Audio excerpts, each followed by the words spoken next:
For more than a decade, solicitor and advocate Nicola Solomon has been standing up for authors, challenging powerful institutions, and giving creatives a voice. The one thing that I clearly do have a talent for is standing up for people, analysing their problems, putting them in a legal framework, and speaking truth to power on them. And that was what I was always interested in.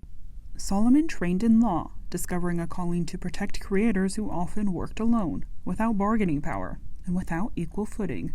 Here in London, much of her work has focused on ensuring everyday writers, not just bestsellers, get the respect and rights their work deserves.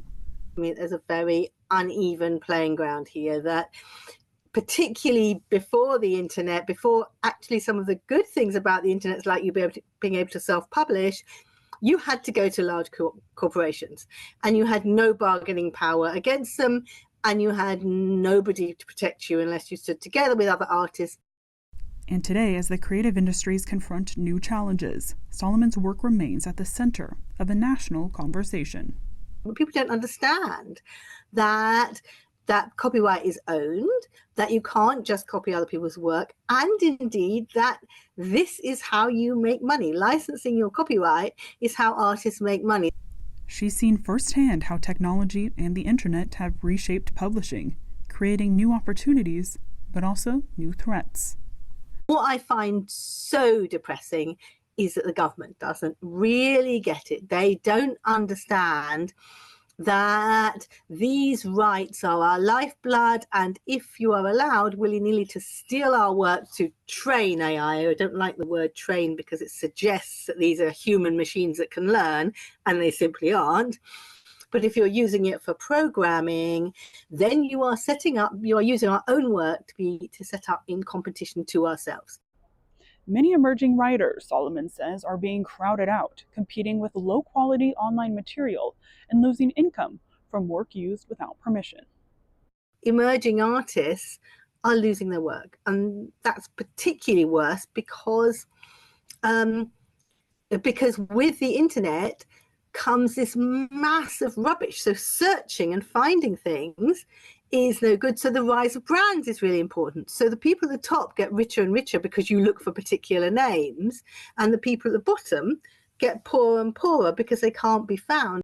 Even in court, she's seen the consequences of misinformation and fabricated material slipping through.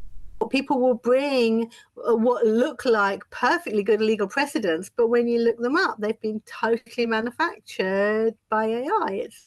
It is quite terrifying. And of course, it's kind of horribly designed to please. Solomon's advocacy goes beyond authors. She also works on protecting translators, whose livelihoods are at risk.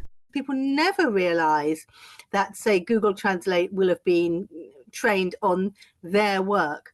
And a lot of those jobs will go. I think that KPMG suggested that 53% of writing jobs will go in the next 10 years. And that is a tragedy. We need those people. Solomon's passion began in childhood on a quiet farm where books kept her company and opened her world. You get a lot of ideas, and you get to tremendously admire the way people put words together and the way that words in a book can change your life. That lifelong respect for art guided her toward service, standing beside those who write, translate, and create. This year, recognition of her work has earned her an OBE award.